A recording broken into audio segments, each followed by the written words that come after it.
नमस्कार. खास मुलाखत या कार्यक्रमामध्ये मी आपला होस्ट संजय बिरे आणि खास मुलाखत या कार्यक्रमाकरता दी मानवच्या स्टुडिओमध्ये आज शहरातील एक असं प्रसिद्ध व्यक्तिमत्व आलेलं आहे ज्यांनी अनेक ढोंगी आणि भोंदूबाबांचा पर्दाफाश केलेला आहे आणि त्यांच्या विळख्यातून कितीतरी नागरिकांची सुटका केलेली आहे. होय, आज आपल्या स्टुडिओमध्ये खास मुलाखत या कार्यक्रमाकरता खास आलेले आहेत श्री श्याम मानव साहेब.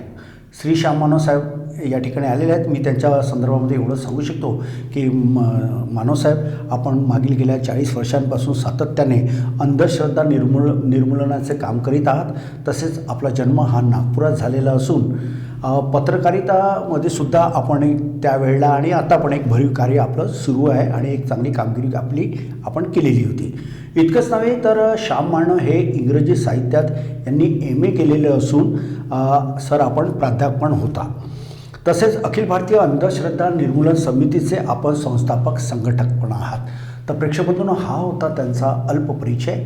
आता आपण मुख्य प्रश्नांकडे वळूया. सर, सर्वप्रथम खास मुलाखत या कार्यक्रमामध्ये पुनश्च एकदा आपलं स्वागत करतो आहे आणि माझा आणि सर्व नागरिकांकडनं जे प्रश्न आलेले आहेत, तर पहिला प्रश्न असा आहे की अंधश्रद्धा निर्मूलन समितीची स्थापना केव्हा झाली आणि ही स्थापना करण्याकरता म्हणून कोणाची प्रेरणा मिळाली आपल्याला? बेसिकली मी एका शेतकरी कुटुंबात जन्माला आलो. माझं मॅक्झिमम शिक्षण सुरुवातीला वर्ध्यासारख्या छोट्याशा गावामध्ये झालं आणि लहानपणापासून जे आपल्यावर संस्कार होतात ते सगळे अंधश्रद्धामूलक संस्कार होत असतात आणि विशेषत्वानं माझ्या घरामध्ये हे संस्कार फारच विचित्र पद्धतीचे होते. सगळ्या प्रकारच्या अंधश्रद्धा आमच्या जीवनात होत्या. बाबांच्या चमत्कारांवर आमचा विश्वास होता. मी अनेक बाबांचा भक्त होतो. जादूटोणा, मंत्रतंत्र या सगळ्या प्रकारांना प्रचंड घाबरायचो. ज्योतिषावर विश्वास होता. स्वतःही माझ्या कॉलेज जीवनामध्ये मी ज्योतिष सांगण्याचा प्रयत्न करायचो. सांगण्याचं तात्पर्य असं की जेवढे अंधश्रद्धांचे वेगवेगळे फॅसेट्स आहेत त्या सगळ्यांवर माझा विश्वास होता आणि त्याला प्रचंड मी घाबरत असे. 10व्या वर्गामध्ये शिकत असताना मला भूत लागलं. अच्छा. आणि पत्रकारितेची नोकरी करत असताना मी पहिले प्राध्यापक होतो इंग्रजीचा, तरी अंधश्रद्धा होतो. जयप्रकाश नारायणांच्या संघटनेचा मी महाराष्ट्राचा प्रमुख होतो. देशभर वेगवेगळ्या आंदोलनामध्ये सहभागी होत होतो. चांगला वक्ता होतो. गावोगाव व्याख्यानं देत होतो आणि तरीही मी अंधश्रद्धा होतो. अशा काळामध्ये मी पत्रकारितेमध्ये नोकरी करण्यासाठी पुण्याला किर्लोस्कर प्रेसमध्ये गेलो आणि तिथे बुद्धिप्रामाण्यवादी विचारांशी माझा परिचय झाला. त्या ठिकाणी डॉक्टर अब्राहम कुवरांच्या पुस्तकांशी परिचय झाला आणि मग मला कळलं की आपण जे काही सगळे हे विश्वास ठेवतो, अंधश्रद्धा ठेवतो, म्हणजे त्यावेळेस त्या मला अंधश्रद्धा वाटत नव्हत्या, खरं आहे असं वाटत होतं, त्या सगळ्यांवर विज्ञानाच्या क्षेत्रामध्ये संशोधन झालेलं आहे आणि या सगळ्या गोष्टी खोट्या आहेत.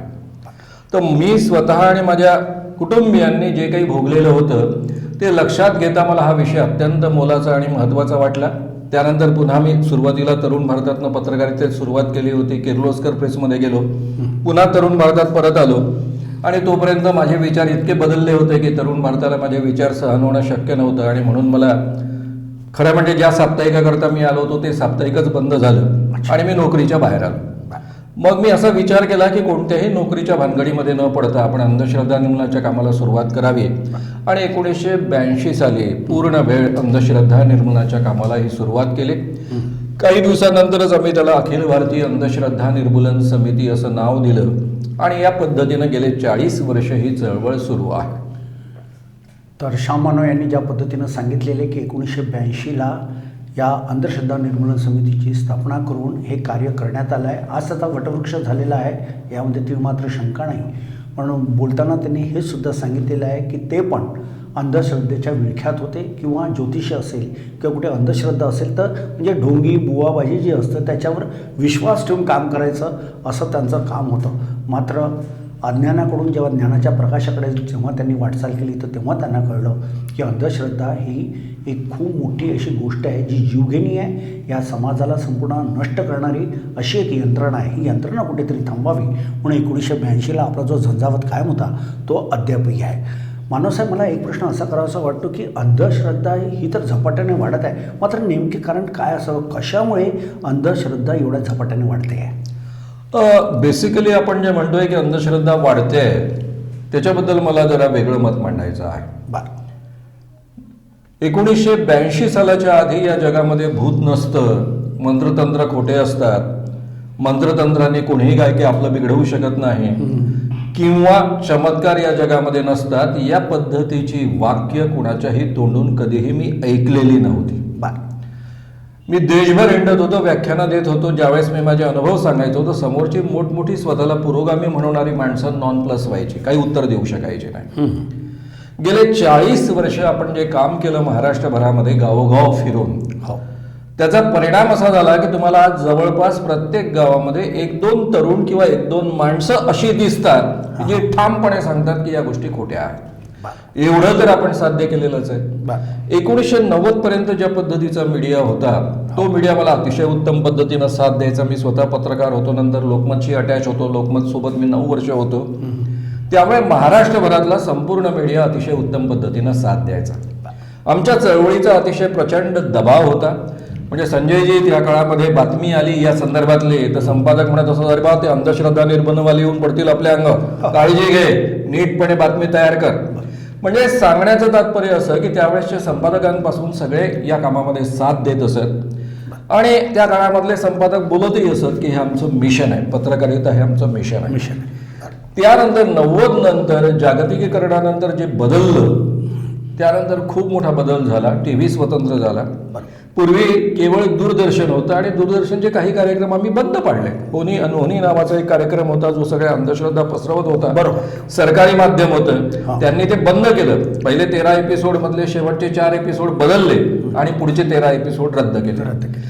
पुढे जेव्हा स्वतंत्र टीव्ही आला तेव्हा सकाळपासून प्रवचनं सुरू झाली अध्यात्म आणि धर्माच्या नावावर आणि त्यातनं आधीच आपल्या संस्कारांमधनं अंधश्रद्धांचा रतीब घातला जातो, तो अधिक मोठ्या प्रमाणावर घातला गेला. म्हणून तुम्हाला एका बाजूने प्रचंड मोठ्या प्रमाणावर अंधश्रद्धांचा परिपोष होतोय असं दिसतं. हा आपल्या संस्कारांचा भाग आहे. लहानपणापासून याच पद्धतीचे संस्कार आपल्यावर होतात आणि म्हणून या अंधश्रद्धांची निर्मिती आपल्या मनामध्ये होते. सर, याला मुख्य कारण एक म्हणजे जिथे शिक्षणाचा अभाव असेल, अज्ञानता जी येत असते, हे मुख्यत्वे करून जर आपण बघितलं तर हे शिक्षणाचा अभाव हे एक कारण असू शकतं का? मुळात शिक्षणाशी याचा काहीही संबंध नाही. माझा स्वतःचा अनुभव असा आहे. खरं म्हणजे गाडगे महाराजांना तसं वाटायचं. ते एकही वर्ग शिकलेले नव्हते. अंधश्रद्धा निर्मूलनाचं काम ताकदीनं करायचे, लोकांचं प्रबोधन करायचं, बुद्धिप्रामाण्यवाद मांडायचे. अनेकांना वाटायचं की शिक्षण आलं तर माणसं बदलतील. माझा अनुभव अतिशय वेगळा आहे. मी इतकी वर्ष काम करतो आहे. सुशिक्षित समाजामध्ये, सुशिक्षित लोकांमध्ये कदाचित मी जास्त काम करत असेल. खेड्यातल्या माणसांच्या अंधश्रद्धा त्यांच्या कपड्यासारख्या ओबडधोबड स्वरूपाच्या असतात. ते भूतांवर, मंत्रतंत्रांवर असल्या गोष्टींवर विश्वास ठेवतात. सुशिक्षित माणसांच्या अंधश्रद्धा त्यांच्या कपड्यांसारख्या जरा पॉश असतात, अत्तर छिडकलेल्या असतात. ते ज्योतिषावर विश्वास ठेवतात. आध्यात्मिक प्रक्रिया ज्याच्यामध्ये चमत्कारांचा भरमार आहे, जसं आपोआप मनातलं ओळखता येतं, सूक्ष्म ध्यान इकडून तिकडे जाता येतं, जसं या धीरेंद्र स्वामीचे दावे आहेत, त्या पद्धतीच्या गोष्टींवर ते विश्वास ठेवतात. सांगण्याचं तात्पर्य असं की शिक्षणाने कधीही अंधश्रद्धा जात नाही. वैज्ञानिक दृष्टिकोन जोपर्यंत आपल्या मनामध्ये रुजत नाही, तो शिक्षणाच्या माध्यमातून असेल, वृत्तपत्रांच्या माध्यमातून असेल, आमच्यासारख्या चळवळींच्या माध्यमातून असेल किंवा घरातल्या संस्कारांच्या माध्यमातून असेल, तोपर्यंत अंधश्रद्धा जाणं शक्य नाही. शिक्षणाचा कमीत कमी आपल्या भारतातल्या शिक्षणाचा आणि अंधश्रद्धांचा काहीही संबंध नाही. तर अंधश्रद्धेसाठी म्हणून शिक्षणाचा काडीमात्र संबंध नाही असं आज या कार्यक्रमाला आले श्याम मानव यांनी असं म्हटलेलं आहे. बऱ्याच वेळेला आपण बघतो की खेड्यापाड्यात विशेषतः ग्रामीण भागामध्ये एक जादूटोण्याचं मोठं प्रमाण असतं. यांनी त्याला सांगायचं, त्यांनी त्याला सांगायचं आणि नकळत ही गोष्ट जंगलातल्या आगीप्रमाणे ही वाढत जाते आणि त्याचा वणवा इतका पेटतो की त्या यज्ञकुंडामध्ये अक्षरशः लोकांचं घर उद्ध्वस्त होतं आणि लोकंसुद्धा उद्ध्वस्त होतात. वेळप्रसंगी घरचेच मंडळी घरच्याच मुलाबाळांना भूतबाधा झाली म्हणून त्यांना ठेचूनसुद्धा मारतात असे आपण या समाजात बघितलेलं आहे. मानवसाहेब, मला एक हे विचारायचं होतं की ज्या पद्धतीनं आज आपण अंधश्रद्धा निर्मूलन समितीचा हा जो डोलारा आहे, भव्य डोलारा म्हणता येईल आहे, हा वटवृक्ष जो आहे हा आपण महाराष्ट्रात मोठ्या ताकदीने उभा केला आहे, पण इतर राज्याच्या तुलनेमध्ये असा कुठे डोलारा उभा होताना दिसत नाही. काय तुम्हाला नाही वाटलं कधी की इतर राज्यामध्ये अंधश्रद्धेबद्दल जनजागृती करावी म्हणून भविष्यात काही करणार आहात का? सुरुवातीला मी जेव्हा 10 वर्ष जवळपास पूर्ण वेळ हेच काम करत होतो त्या काळामध्ये गोव्याचे दौरे झालेत. गोव्यातल्या जवळपास प्रत्येक 2 गावांपैकी एका गावामध्ये मी जाऊन व्याख्यानं देऊन आलो आहे. गुजरातचे अतिशय एक्सटेन्सिव्ह दौरे झालेत. म्हणजे एक 48 कार्यक्रमांचा एक सलग दौरा झाला होता 16 दिवसांचा. त्यानंतर पुढचे 2 दौरे झाले. पण गुजरातमध्ये आम्ही स्वतंत्र काम यासाठी नाही उभारलं, कारण ज्यांनी दौरे आयोजित केले होते ते ऑलरेडी या क्षेत्रामध्ये काम करत होते आणि मग पॅरलल संघटन कशाला उभारायचं, म्हणून गुजरातमध्ये आम्ही कामाच्या उभारणीचा प्रयत्न नाही केला. मध्य प्रदेशातले दौरे झाले. छत्तीसगडमध्ये सातत्याने आम्ही आमचे कार्यकर्ते जाऊन त्या ठिकाणी प्रबोधनाचं काम करत असतो. उत्तर प्रदेशामध्ये काही दौरे झाले. पण माझ्या असं लक्षात आलं की लोक कन्व्हिन्स झाले आणि त्यांना जरी काम करायची इच्छा असली तरी त्यांना जेवढ्या ताकदीनं महाराष्ट्रामध्ये हे वातावरण उपलब्ध होतं तेवढ्या ताकदीनं वातावरण उपलब्ध होत नाही, पाठिंबा मिळत नाही. एक तर मी अतिशय लोकांना माहीत असलेला पत्रकार होतो, ताकदवान पत्रकार होतो, मोठा वक्ता होतो, नाही म्हटलं तरी पॉलिटिकल चांगलं बॅकग्राऊंड होतं आणि त्यामुळे कोणालाही न दबता आम्ही अतिशय ताकदीनं काम करू शकलो, निर्भयपणे निर्भीडपणे काम करू शकलो. या पद्धतीची माणसं मिळणं आणि मग त्यांना इतरांची साथ मिळणं, त्यामुळे ठिकठिकाणी संघटन उभं झालं बाहेरच्या प्रांतांमध्ये, पण ते फार काम नाही करू शकले. त्या संघटनाचं स्वरूप वृत्तपत्रांमधल्या बातम्यांपर्यंत मर्यादित राहिलं. इथे जसं गावोगाव चळवळ उभी राहिली त्या पद्धतीनं ती उभी राहू शकली नाही आणि कदाचित आता मला त्याची फार तशी गरज वाटत नाही. याचं कारणही मी तुम्हाला सांगतो. गेले साधारणतः 3-3.5-4 वर्षांपासून मी यूट्यूब चॅनल सुरू केलं. म्हणजे हे नावच त्याचं श्याम मानव चॅनल असं आहे. त्याचं कारण मी दोन्ही विषय त्यामध्ये हाताळतो. पर्सनॅलिटी डेव्हलपमेंट हाही विषय हाताळतो आणि अंधश्रद्धा निर्मूलन हाही विषय हाताळतो. या चॅनलच्या माध्यमातून गेल्या 40 वर्षात जेवढी मी व्याख्यानं दिली, मी जवळपास 11-12 हजार व्याख्यानं अंधश्रद्धा निर्मूलन या विषयावर दिली. जेवढ्या लोकांपर्यंत मी पोचलो असेल त्यापेक्षा जास्त या 3-3.5 वर्षांमध्ये लोकांपर्यंत पोचलो. काही कोटी लोकांपर्यंत पोचलो. जवळपास 3.5 लाख त्याचे सबस्क्रायबर्स आहेत आणि एवढंच नव्हे तर तो कार्यक्रम 80 देशांमध्ये जाऊन पोहोचतो. त्यामुळे आता गावोगावच्या लोकांपर्यंतच नव्हे, प्रांतातले, कारण हिंदीमध्ये चॅनल असल्यामुळं प्रांतातल्या लोकांपर्यंत ही माहिती पोचते. ते संपर्कात येतात, काम करू इच्छितात, पण पुन्हा तोच प्रॉब्लेम होतो. त्यामुळे आता एक वेगळं ताकदवान माध्यम उपलब्ध झाल्यामुळं पूर्वीच्याच पद्धतीनं आपण काम केलं पाहिजे याची गरज उरली नाही. शेवटी आमचं काम काय आहे, आम्ही बाबा एक्सपोज करतो, सगळं करतो, पण कशा करता? लोकांचं प्रबोधन करण्याकरता, त्यांच्या मनामध्ये विचार परिवर्तन करण्याकरता, आणि ते काम इफेक्टिव्हली या माध्यमातून होतं आहे. त्यामुळे थोडं कामाचं स्वरूप आमचं बदलतं आहे. बिलकुल बिलकुल. महामानव साहेब, श्यामजी, मला हे सांगा की ज्या पद्धतीनं आपण अंधश्रद्धा निर्मूलन समितीसाठी काम करतात, मात्र ही अंधश्रद्धामध्ये प्रामुख्याने कोणकोणत्या गोष्टी निदर्शनास येतात की या गोष्टीमुळे जास्त, म्हणजे जर ग्राफ आपण बघितला, अंधश्रद्धेचे बरेच भाग असू शकतात, मात्र प्रामुख्याने कोणत्या गोष्टी निदर्शनास आल्या? सगळ्यात पहिले आपल्या देशामध्ये, भारतामध्ये आणि विशेषत्वानं आपल्या विदर्भामध्ये मोठ्या प्रमाणावर चमत्कार करणारे बाबा होते. आता एकही महाराष्ट्रात चमत्कार करणारा बाबा उरला नाही. इतका धाक आपल्या चळवळीचा आपण निर्माण केला. ज्यावेळेस मी चळवळ सुरू केली त्यावेळेस आपल्या विदर्भात किमान चमत्कार करणारे 200 तरी बाबा होते. तर बाबांमध्ये दैवी शक्ती असते, त्यांना सिद्धी प्राप्त होऊ शकते आणि सिद्धी प्राप्त झालेल्या माणसाला कोणत्याही प्रकारचे चमत्कार करता येतात. जसं गुलाब बाबा हवेमधनं गुलाबाचं फुल काढून दाखवायचे, खडीसाखर निर्माण करायचे, पाणी टाकून गाडी चालवायचे, या पद्धतीचे चमत्कार, किंवा सत्यसाईबाबा हवेत हात फिरवतात, अंगठ्या काढतात वगैरे वगैरे, या पद्धतीचे चमत्कार. या पद्धतीची जी समजूत आहे त्याच्या मागे हा संस्कार आहे. त्याशिवाय कल्पना अशी आहे की ज्याला सिद्धी प्राप्त होते त्याला भूत भविष्य वर्तमान कळतं. एवढंच नव्हे तर ज्याला सिद्धी प्राप्त होते त्याच्याबाबत ही पण समजूत आहे की तो इतरांचे रोग दुरुस्त करू शकतो.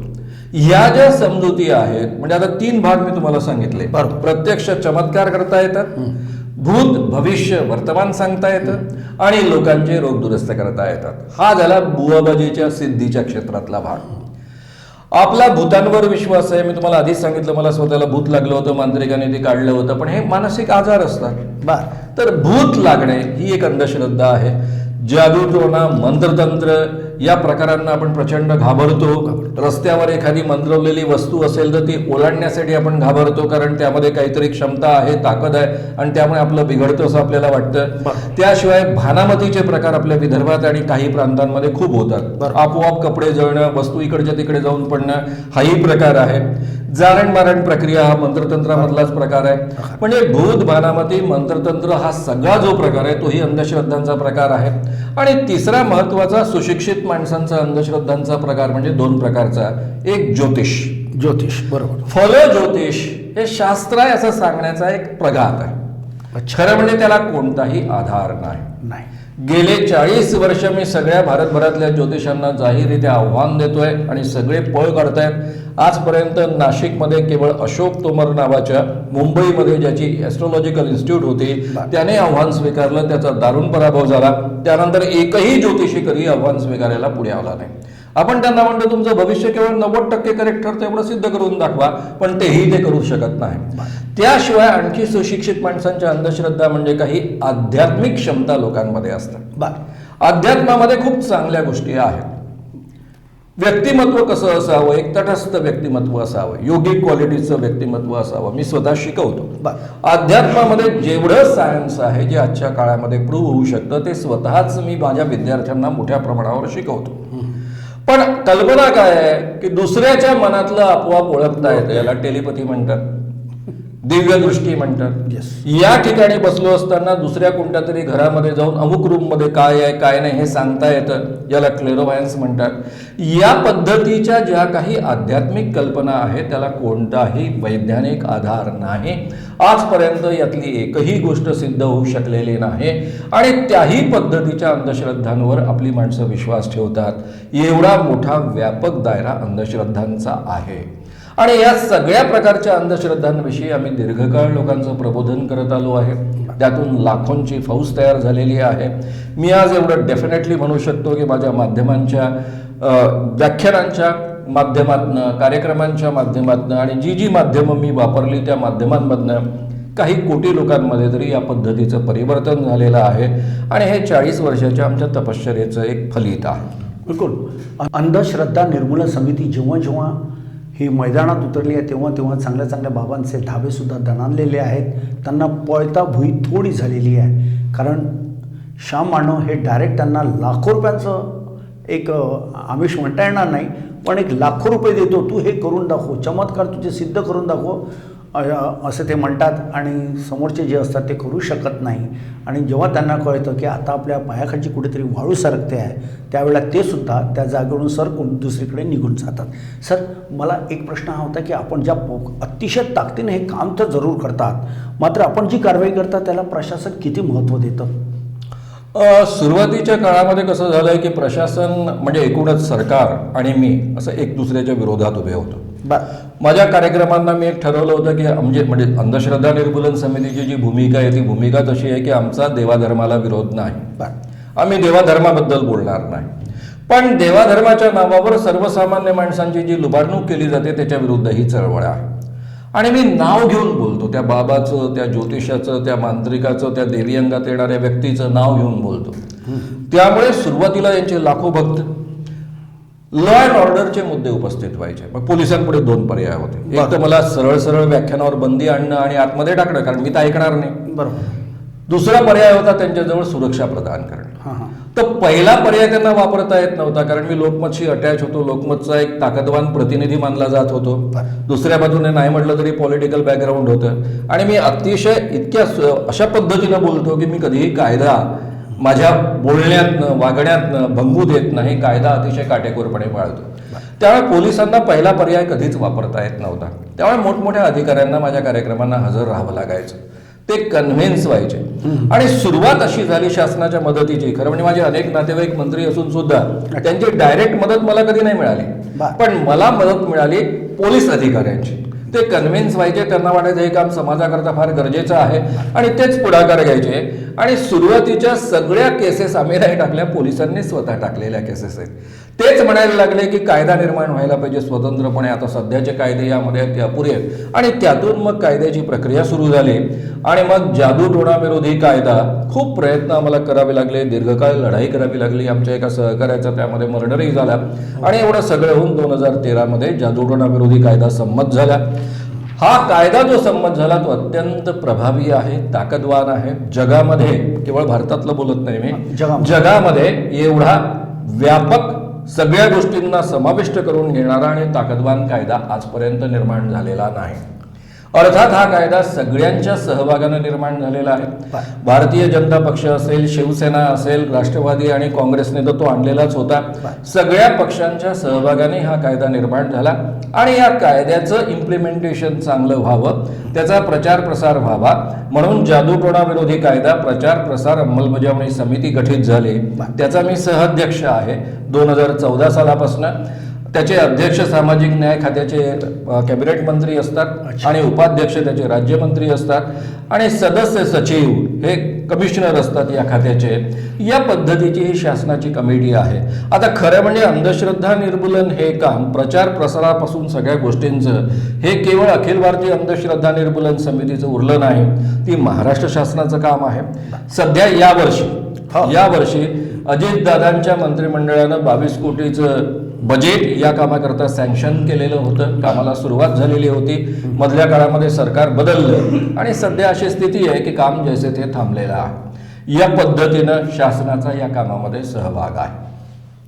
तर कशा पद्धतीनं जादूटोणा विरोधी कायद्यासंदर्भामध्ये यांनी चांगली माहिती दिलेली आहे आणि बऱ्याच गोष्टींचा उलगडासुद्धा केलेला आहे. पण सर, आता एक नवीनच प्रकरण आलं की रामकथा ही नागपूरच्या रेशीमबागला बागेश्वर पीठाधीश्वर पंडित धीरेंद्र कृष्ण शास्त्री यांचा सुंदर असा रामकथेचा कार्यक्रम सुरू होता.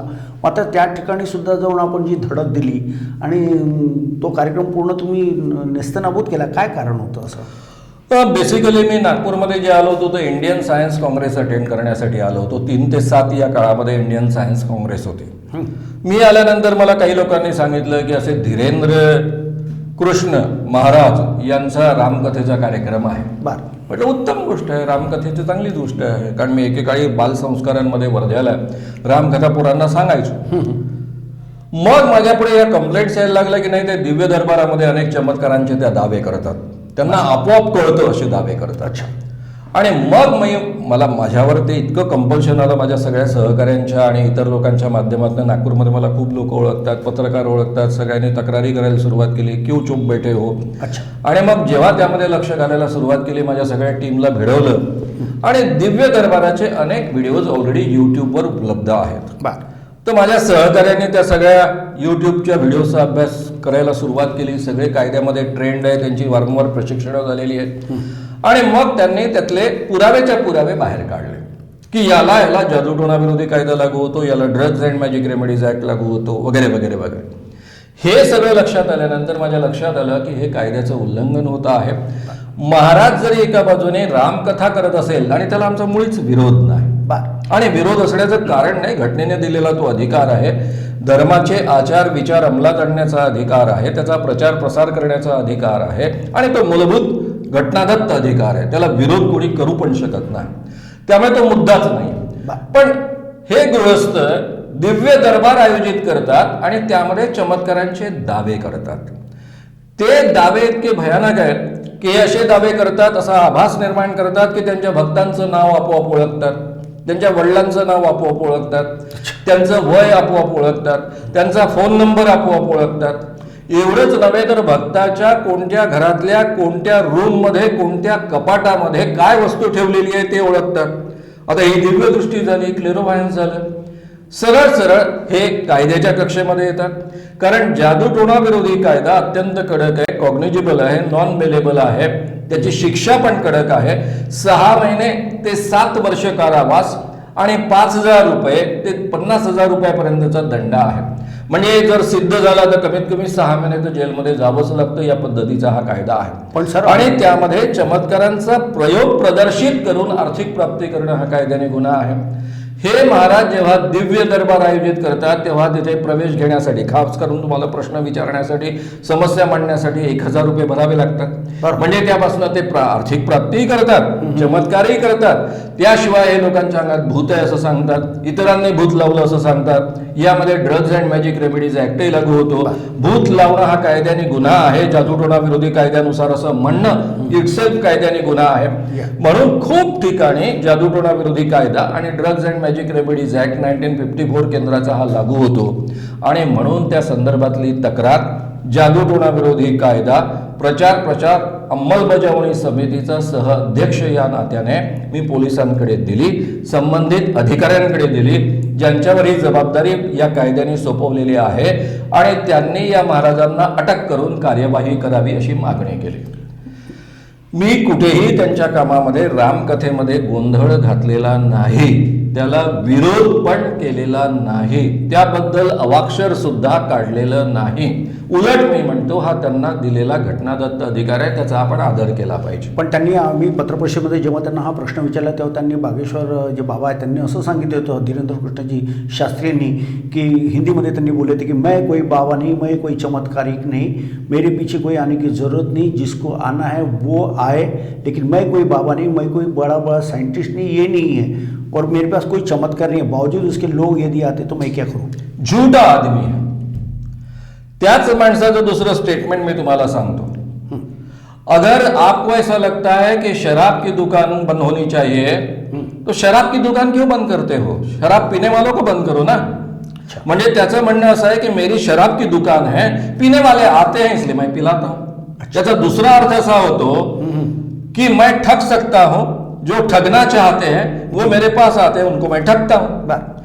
त्यांचीच तर जागरूकता करण्यासाठी गेले 40 वर्ष आम्ही आपलं कामधाम सोडून, आपलं जीवन सोडून, आपलं करिअर सोडून हे सगळं काम करतो, खिशातले पैसे टाकून काम करतो. हा तेच मला विचारायचं. आणि त्यामुळं हे बाबा धादांत खोटं बोलतात. त्यांचे व्हिडिओज उपलब्ध आहेत, बाबा लोकांनी ऐकावे. त्यात ते कसे दावे करतात. नागपूरलाही 7-8 तारखेला जेव्हा हा दिव्य दरबार भरला त्यातही त्यांनी दावे केलेले आहेत की ते आपोआप ओळखतात. आणि त्यामुळं हा माणूस खोटारडा आहे. प्रत्येकच बाबा खोटारडा असतो. मी नेहमी सांगत असतो की बाबा बनण्यासाठी एकच योग्यता लागते, लोकांना फसवण्याची तयारी. आणि लोकांना फसवण्याची तयारी असल्याशिवाय कोणताही माणूस माझ्यामध्ये दैवी शक्ती आहे, दिव्य शक्ती आहे असा दावाच करत नाही. कधीतरी गाडगे महाराजांनी केला का, तुकडोजी महाराजांनी केला का? दोघांच्याही नावाने या ठिकाणी आपण विद्यापीठ निर्माण केली आहे, नागपूर आणि अमरावती. ज्ञानेश्वरांनी केला का? तुकारामांनी केला का? संपूर्ण वारकरी संप्रदायाची जी परंपरा आहे, नामदेवांपासून तुकारामांपर्यंत, ज्ञानेश्वरांपासून अगदी गाडगे महाराजांपर्यंत, यापैकी कोणीतरी स्वतःमध्ये दिव्य शक्ती असल्याचा दावा केला का? उलट या सगळ्यांनी अंधश्रद्धा निर्मूलनाचं काम केलेलं आहे. त्यांचे अभंगचे अभंग मी सगळे ऐकवत असतो. मुळामध्ये हे सगळे जे बाबा आहेत, जे स्वतःला दैवी शक्ती माझ्यामध्ये आहे असं म्हणतात, किंवा माझ्यावर देव प्रसन्न आहे आणि म्हणून मी तुमचं भलं करतो असं म्हणतात, किंवा स्वतःलाच त्यांना काही सिद्धी प्राप्त झालेली असं म्हणतात, ते सगळेच्या सगळे खोटारडे असतात, धादांत खोटे बोलणारे असतात आणि लोकांना फसवण्याचा धंदा करत असतात. मी केवळ बोलत नाहीये, गेल्या 40 वर्षांपासून आम्ही आव्हान देतो आहे की आमच्या समोर यावं, फ्रॉड अँड प्रूफ कंडिशन खाली कोणत्याही प्रकारचा चमत्कार करून दाखवावा, आणि जर तो आपण चमत्कार करून दाखवला तर आमच्या समितीचं 30 लाख रुपयांचं पारितोषिक मिळेल. 40 वर्ष मी स्वतःच 12-14 हजार तरी व्याख्यानं दिली असतील. माझ्याजवळ 40 वक्त्यांची फौज आहे, सातत्यानं ती व्याख्यानं देत असतात.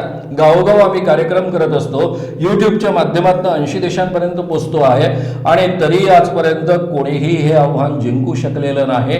जेवढ्यांनी प्रयत्न केला तेवढ्यांचा दारुण पराभव झाला, आणि म्हणूनच नागपूरला पोलखोल शहर म्हटलं जातं. कारण अखिल भारतीय अंधश्रद्धा निर्मूलन समितीने पायलट बाबा असो, ख्रिश्चन मिशनरी असो, शकुंतला देवी असो, एवढंच नव्हे तर तो के नारायणन नावाचा अतिशय एस्ट्रोलॉजिकल मॅगझिन मध्ये लिहिणारा फेस रीडर असो, मोठमोठ्यांचे दावे खोटे ठरवलेले आहे, त्यांना नागपुरातनं पळवून लावलेला आहे, आणि म्हणूनच नागपूरला पोलखोल शहर हे नाव प्राप्त झालेलं आहे. पण आजही मी एवढंच सांगतो की या धीरेंद्र स्वामीचे जे काही भक्त आहेत त्यांना मी आवाहन करतो की तुमच्या भावना मला समजतात. कारण मी एकेकाळी स्वतः भक्त होतो. ज्याच्यावर आपली श्रद्धा आहे त्याच्यावर कोणी आरोप केले तर आपल्याला किती राग येतो याची मला नीट कल्पना आहे. पण शांत डोक्यानं विचार करा, खरोखर जर या बाबामध्ये सामर्थ्य आहे तर तो का नागपुरात पत्रकारांसमोर येत नाही, आमच्या समोर येत नाही, आणि स्वतःमधलं हे सामर्थ्य सिद्ध करत नाही? त्याला तर आपोआप कळतं ना सगळं. तो आधीच पर्ची लिहून ठेवतो ना, आधी पर्ची लिहून ठेवतो आणि नंतर सांगतो, याचा अर्थ त्याला सगळं आपोआप कळतं. मग हे आपोआप कळतं हे सिद्ध करण्यासाठी पुढे काय येत नाही? भक्तांच्या घरात कोणत्या रूम मध्ये कोणत्या कपाटात काय ठेवलंय तो सांगतो ना, मग ते सांगण्यासाठी का पुढे येत नाही?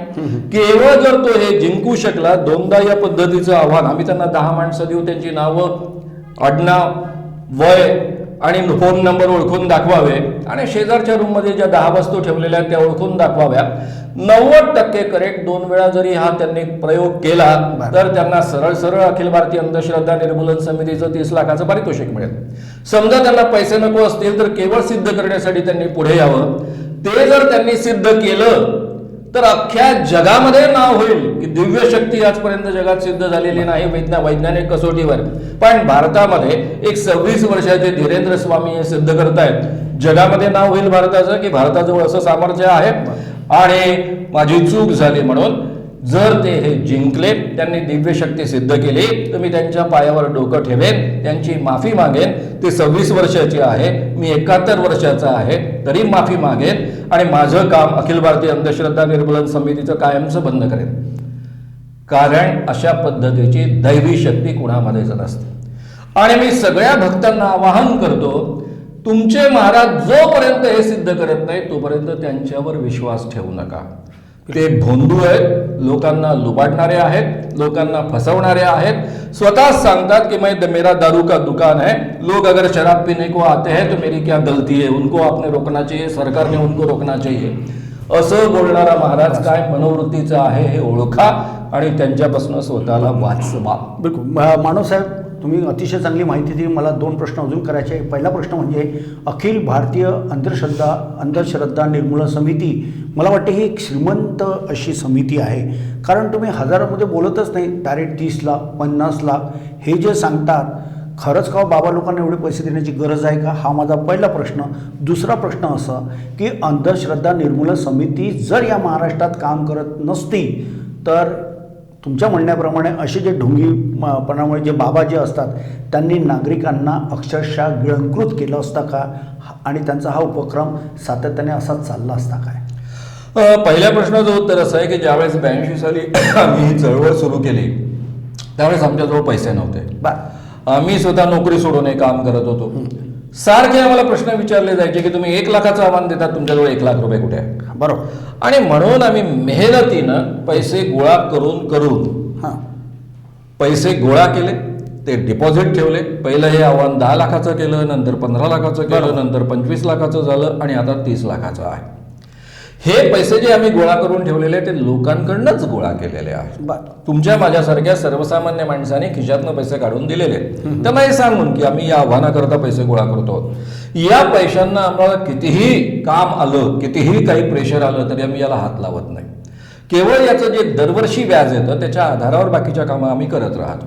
अर्थात तेवढ्यात काहीच होत नाही. आमच्या एका कार्यक्रमाचा खर्चच लाखो रुपये असतो आणि हजारो व्याख्यान आम्हाला द्यायची असतात. ते लोकच खर्च करत असतात. लोकांकडनं सातत्याने पैसे गोळा करून आम्ही हे काम करत असतो.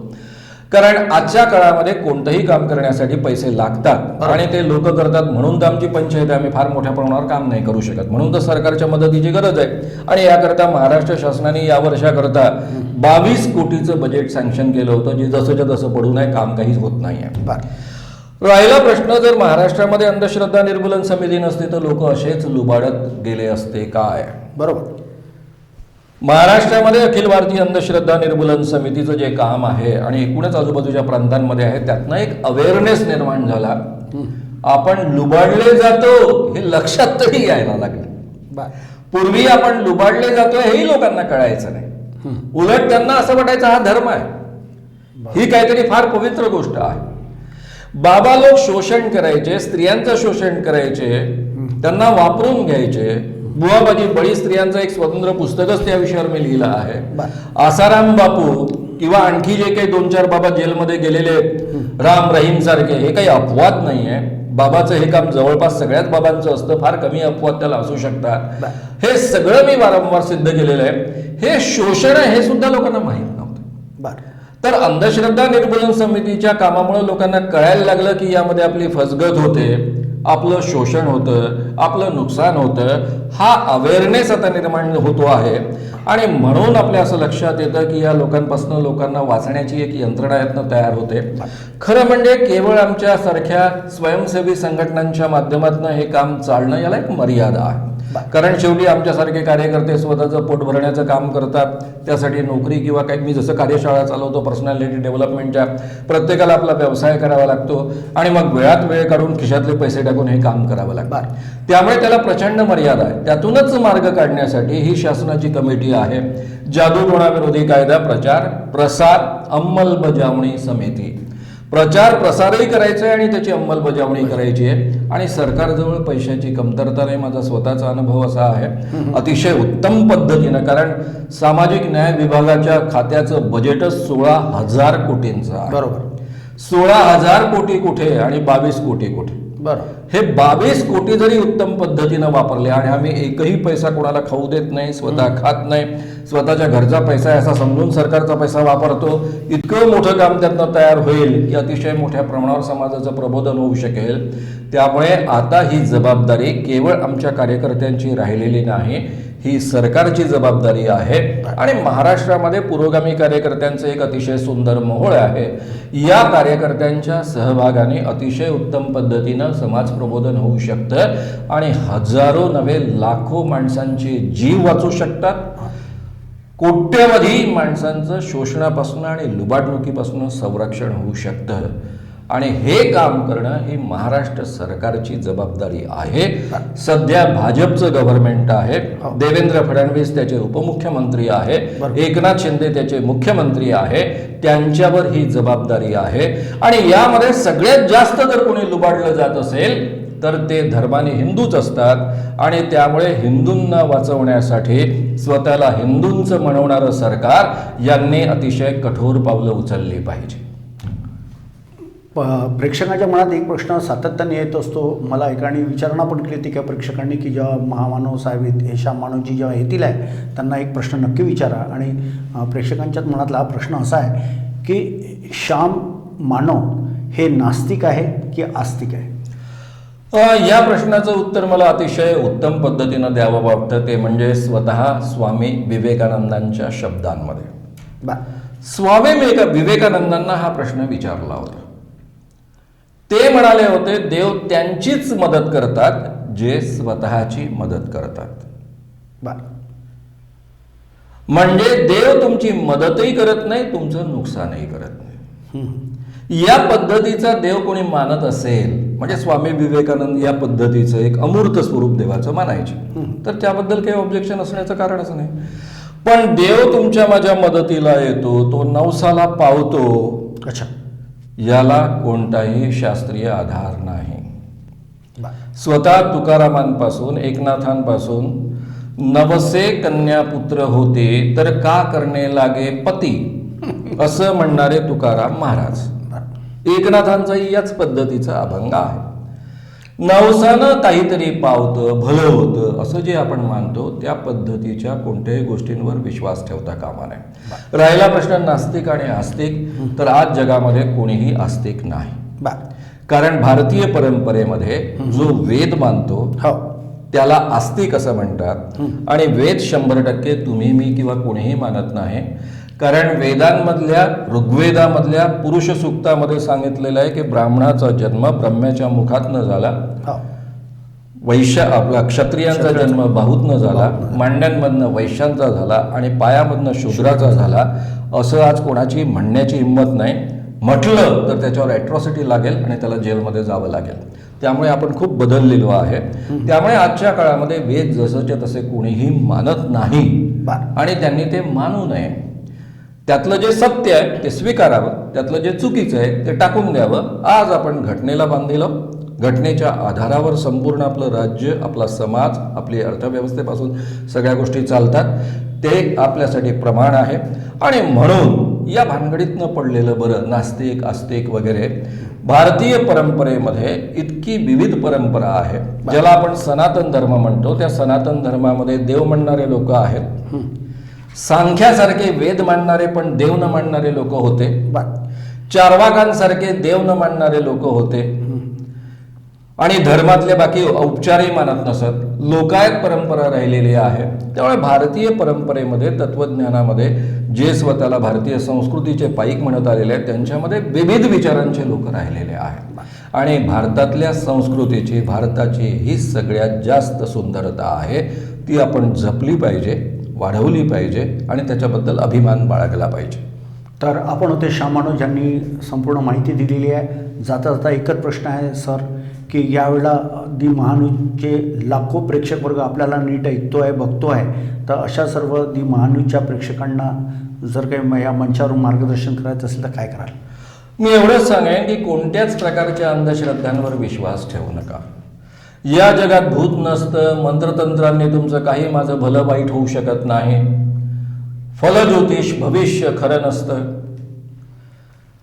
या जगामध्ये सगळ्या अंधश्रद्धांपासून तुम्ही स्वतःला मुक्त करा. मनामध्ये जर कोणताही डाऊट असेल, काहीही प्रश्न निर्माण झाला असेल, तर एक काम मी आता करून ठेवलं. पूर्वी माझी फार पंचायत होती, अमुक पुस्तक पहा, अमुक पुस्तक पहा असं तुम्हाला सांगायचो. आता मी तुम्हाला डायरेक्टली सांगू शकतो की श्याम मानव यूट्यूब चॅनल खोला. प्रत्येक प्रश्नाचं उत्तर तो त्या ठिकाणी तुम्हाला सापडेल. तुमच्याच मोबाईलवर पैसे खर्च न करता फुकट फाकट ती उत्तरं तुम्हाला मिळवता येतील आणि मनातल्या शंका दूर करता येतील. त्याशिवाय ज्यांना असं वाटत असेल की नाही बाबा मानव सांगतायत ते खरं नाही आहे, आमच्या बाबामध्ये किंवा अमुकामध्ये काही शक्ती असते, त्या बाबाला पकडून आणा, आव्हान स्वीकारायला लावा, 30 लाख रुपयाचं पारितोषिक त्याला मिळवून द्या. समजा एखादा बाबा असं म्हणत असेल की आव्हान स्वीकारायला मी पुढे येत नाही, तर निशंकपणे मनापासून समजा की तुमचा बाबा किंवा तुमची ही जी व्यक्ती दावा करते, कोणी असेल, मांत्रिक असेल, अंगात देव येणारा असेल, कोणी असेल, तो ढोंगी आहे, तुम्हाला फसवण्यासाठी सगळं नाटक करतोय हे समजा आणि त्यापासून स्वतःला वाचवा. ज्या दिवशी आपण सगळे अंधश्रद्धा सोडू त्या दिवशी आपला सगळ्यात जास्त आपल्या कर्तृत्वावरचा विश्वास वाढेल, आपला समाज कर्तृत्ववान समाज बनेल आणि आपला देश आणि महाराष्ट्र सुद्धा एक बलवान महाराष्ट्र, बलवान देश बनेल. म्हणून देशाच्या उभारणीमध्ये आपण वाटेकरी होऊया, अंधश्रद्धा सोडूया, खऱ्या अर्थानं वैज्ञानिक दृष्टिकोन जीवनामध्ये स्वीकारूया आणि कर्तृत्ववान बनूया. तर आपण होते श्याम मानोज यांनी असं सांगितलेलं की आपण कर्तृत्ववान बनूया, अंधश्रद्धेला दूर सारूया. कारण ज्ञान असल्याशिवाय हे संपूर्ण शक्य नाही. पण त्यांचं असं म्हणणं आहे की अंधश्रद्धा जी वाढते आहे त्याच्यामध्ये अज्ञानी लोकच नाही तर ज्ञानी लोकांचा पण फार मोठा भर पडलेला आहे. पण शिक्षण हे तर पाहिजे आणि यासाठी कर्मवीर भाऊराव पायगोंडा पाटील यांनी सुद्धा म्हटलेलं आहे की ज्ञानासम नसे काही पवित्र दुसरे जगी, योगयुक्त काय बघावे ते अंतरी सोय. अज्ञानाकडून ज्ञानाच्या प्रकाशाकडे जर आपल्याला वाटचाल करायची असेल तर सर्वांनी शिक्षण घेणे गरजेचं आहे. पण आता असं वाटतं की शिक्षणासोबतच अंधश्रद्धेला कुठेही जोपासता कामा नये आणि त्याला दूर सारलं पाहिजे. ज्यावेळेला आपण अंधश्रद्धाला दूर करूया, दूर होईल त्यावेळेलाच खऱ्या अर्थानं मग तो विदर्भ असेल, मग तो महाराष्ट्र असेल किंवा इतरही राज्य असेल किंवा भारत देश असेल, हा तेव्हाच मजबूत होईल जेव्हा अंधश्रद्धेला मूठ माती देण्याचं काम ही सबंध जागरूक नागरिक करेल. श्याम मानोज साहेब, आज आपण आपल्या स्टुडिओत आलात दी महान्यूजच्या आणि अतिशय छान आपण एक पूरक अशी ही माहिती सर्वांना दिली. म्हणजे एक खऱ्या अर्थानं सांगायचं झाल्यास एक संजीवनी बुटी देण्याचं कामच आपण केलेलं आहे. तर प्रेक्षकमधून आपण आता अखिल भारतीय अंधश्रद्धा निर्मूलन समितीचे संस्थापक संघटक श्री श्याम मानोजी. पुढच्या वेळेला आपण खास मुलाखत या कार्यक्रमाकरता पुन्हा एका चांगल्या व्यक्तिमत्वाची आपल्याला भेट करून देणार आहोत. पण तुर्तास द्या मला रजा आणि आपण बघत राहा आपल्या सर्वांचा आवडता कार्यक्रम खास मुलाखत. सर, पुन्हा एकदा मी आपले खूप खूप स्वागत करतो आणि आभारी. खूप खूप धन्यवाद सगळ्यांशी संवाद साधण्याची संधी दिल्याबद्दल. तर प्रेक्षक बंधूंनो, आपण होता श्याम मानव. पुढच्या वेळेला आपण पुन्हा अशा एका चांगल्या पर्सनॅलिटीशी बातचीत करूया दी महान्यूजच्या या खास मुलाखत कार्यक्रमातून. आपण बघत राहा आपल्या सर्वांचा अतिशय आवडता कार्यक्रम खास मुलाखत नागपूर. नमस्कार. नमस्कार सर. नमस्कार.